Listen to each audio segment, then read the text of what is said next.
Good afternoon, Cross Timbers. Today is Wednesday, April 1st, 2015, and this is Texan TV News live from Tarleton State University campus in Stephenville, Texas, and I'm Chanda Neal. Today's top stories. In campus news, a forum was held yesterday for faculty and staff to discuss the possibility of moving Tarleton from a D2 school to a D1. All 28 faculty and staff members felt that this move was in the best interest of the university. With the Lone Star Conference getting smaller last year, this is a hot topic for Tarleton. The university president, Dominic DeTavio, said in a forum held last night, "We have no invitation yet to join a Division I conference, and that is the first thing that has to happen." Moving to a Division I conference would mean more exposure for Tarleton and Stephenville, but at the same time is a difficult decision to make. The university has $6.5 million budget for athletics, and most Division I schools have close to $13 million. Tarleton would have to revamp the football field and track, which is already in the plan for the upcoming years. There will be an open forum held April 11th for students giving them a chance to voice their opinions. In regional news, a Stephenville resident and business owner has invented something that will help you find lost TV remotes or smartphones. Rick Tennyson, the owner of Signs and Designs, invented the Easy Finder that can help you find things by simply replacing AA or AAA batteries with the Easy Finder battery, the Empire-Tribune reported. The Easy Finder sends a message to the free app on your phone with a GPS location via Bluetooth to let you know where the lost device is, and can also be used to find the smartphone connected to the Easy Finder. The app can make the smartphone ring even if it is on silent. Tennyson is currently trying to raise funds for his invention on a popular website called Indiegogo. If the funds are raised, the product will be ready to hit the shelves in November.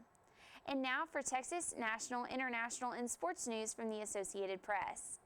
In Texas news, should Ebola or any other infectious disease plague Texas again, the governor may declare a state of emergency and cede control of the situation to a state commissioner.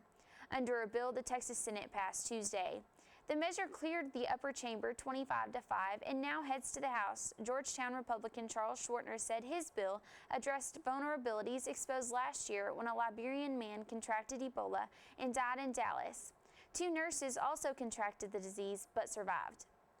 Schwartner said Texas avoided a wider outbreak, but it's very possible something like this could happen again. The bill would also permit law enforcement to detain someone who may be infected for 24 hours. It specifies if the person is infected with, has been exposed to, or is the carrier of a communicable disease. Texas Health Commissioner can already issue control orders restricting the travel and movement of people with infected or at risk of spreading infectious diseases, but there are no legal consequences until someone violates those orders. Schwartner said this new legislation is the first of its kind nationwide. Apparently, many tractor trailers on the nation's road are driving faster than 75 miles per hour their tires are designed to handle, a practice that has been linked to wrecks and blowouts but has largely escaped the attention of highway officials. We turn to the Associated Press for more on the story. A high-stakes gamble on the nation's highways. Nearly 14 states, mainly in the West, now have speed limits of 75 miles per hour, 85 in parts of Texas. The problem, 75 miles per hour is the maximum speed nearly all truck tires are designed to handle. States tend to base speed limits on a political decision, regardless of the physics of what happens when vehicles crash, which they inevitably will. The Associated Press uncovered the disconnect after a National Highway Traffic Safety Administration probe concluded that excessive speed, not tires, were the likely cause of blowouts involving certain Michelin tires, something that didn't come as a surprise to this truck driver in Texas. And you have 40,000 pounds, 45,000 pounds, and you rolling 75 in the pavement have 120 degrees, you know, you're going to have problems. You need to stop every 120 miles and let the tire cool down. Industry experts say costs are prohibitive for manufacturers to make tires that can handle higher speeds. For now, NHTSA contends the most effective solution is regulation, to require devices that would prevent trucks from going over 75 miles per hour, which many trucking companies already use. company trucks are governed at a speed limit set at 68 miles an hour, so we never get to go the cruising speed or the posted speeds. Highway officials in 3 states that allow trucks to go 80 miles per hour or faster have either disregarded tire safety regulations, wouldn't answer questions about them, or told the AP they were unaware of them. The problem is that all the decision-making and accountability is separated, and it should be all brought together, and that should be the leadership of Department of Transportation. While tire and trucking industry groups blame the states for allowing unsafe speeds, they do agree that the drivers should be aware of tire limitations. Something NHTSA is considering, requiring maximum speeds to be listed on the sidewalls of all truck tires.